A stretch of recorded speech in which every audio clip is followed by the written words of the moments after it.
श्री शिवाय नमोस्तुभ्यं भक्तों। श्री शिव महापुराण चौथा कुमार खंड का दूसरा अध्याय शीर्षक है शिव पुत्र स्वामी कार्तिकेय जी का जन्म।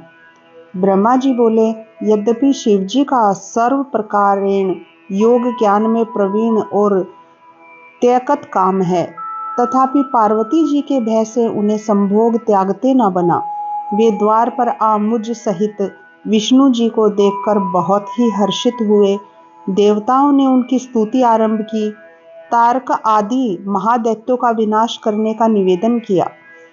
तब उन देवताओं का वचन सुनकर भगवान शंकर दुखित हो कुछ विचार करते हुए बोले, हे देवताओं, होनी को कोई नहीं मिटा सकता है। शिर से संखलित हुए मेरे वीर्य तेज को कौन ग्रहण कर सकता है। ऐसा कहकर उन्होंने उसे पृथ्वी पर गिरा दिया।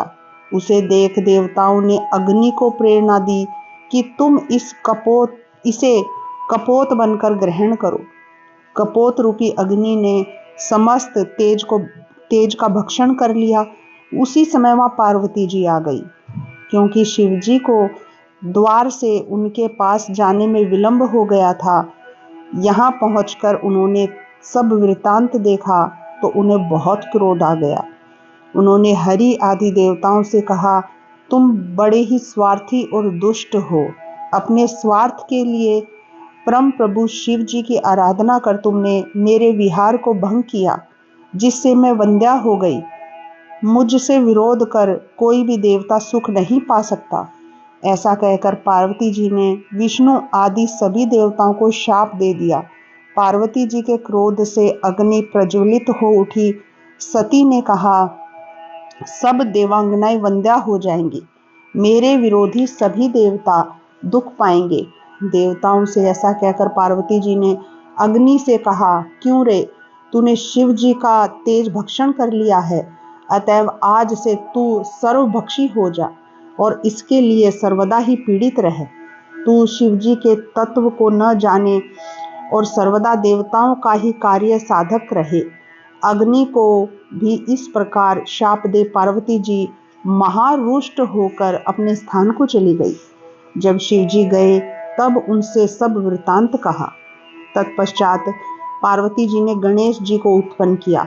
इधर जो समस्त देवता अग्नि में होम द्वारा अन्न आदि भक्षण करते रहे, इससे उनके पेट में गर्भ रह गया, जिससे विष्णु आदि सभी देवताओं को बड़ी पीड़ा हुई। शिव जी की इच्छा से उन सब की बुद्धि भी नष्ट होने लगी। गर्भ की गर्मी से सभी संतप्त हो गए। सबने शिव जी की शरण ली। शिव जी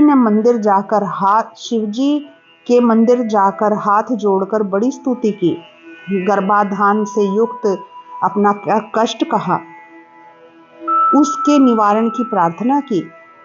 तब देवताओं की उस स्तुति को सुनकर भगवान शिव शीघ्र ही द्वार पर आए, जहां देवता खड़े थे। शिव जी को देख देवताओं ने कहा, हे शंभो, हे शिव, हे महेश्वर, हमें इस तेज से हम जल रहे हैं, हमारी रक्षा कीजिए। हम आपकी शरण में हैं। आपके बिना देवताओं का कष्ट कोई और दूर कर ही नहीं सकता। तब उनके इन दीन वचनों को सुनकर भक्त वत्सल शंकर जी ने हंसकर कहा, हे विष्णु, हे ब्रह्मा, हे देवताओं, मैं जो कहता हूँ उसे सुनो। अब तुम लोग शीघ्र ही वमन द्वारा मेरे तेज को बाहर निकाल दो, इससे तुम्हें सुख प्राप्त होगा। फिर तो शिव जी की आज्ञा से सबने उस तेज को वमन यानी कि उल्टी द्वारा बाहर निकाल दिया। वह सुवर्ण के समान चमकता हुआ पर्वताकार होकर आकाश को स्पर्श करने लगा। विष्णु आदि देवताओं का दुख दूर हो गया। सबने भक्त वत्सल भगवान शंकर की स्तुति की, परंतु अग्नि फिर भी सुखी नहीं हुआ। उसका हृदय जलता ही रहा। तब उसने भी देवादि देव शंकर जी से बड़ी स्तुति की और कहा कि मैं बड़ा मूर्ख हूँ, मेरा अपराध क्षमा कर मेरे ताप का भी हरण कीजिए। आप दीन वत्सल, कल्याणकारी और परमेश्वर हैं। यह सुनकर शिव जी प्रसन्न हो गए। उन्होंने अग्नि से कहा, तुमने मेरा तेज भक्षण कर अच्छा नहीं किया। तुम्हारा पाप अधिक था, इसी से तुम्हारा संताप नहीं छूटा। परंतु अब मैं प्रसन्न हूँ, तुम्हारा सब दुख दूर हो जाएगा। तुम मेरे तेज को किसी स्त्री की योनि में स्थित कर दो, इससे तुम्हारा शरीर नहीं जलेगा। अग्नि ने कहा, महाराज, आपका तेज बड़ा कठिन है, तीनों लोकों में इसे धारण करने की शक्ति तो किसी में नहीं है।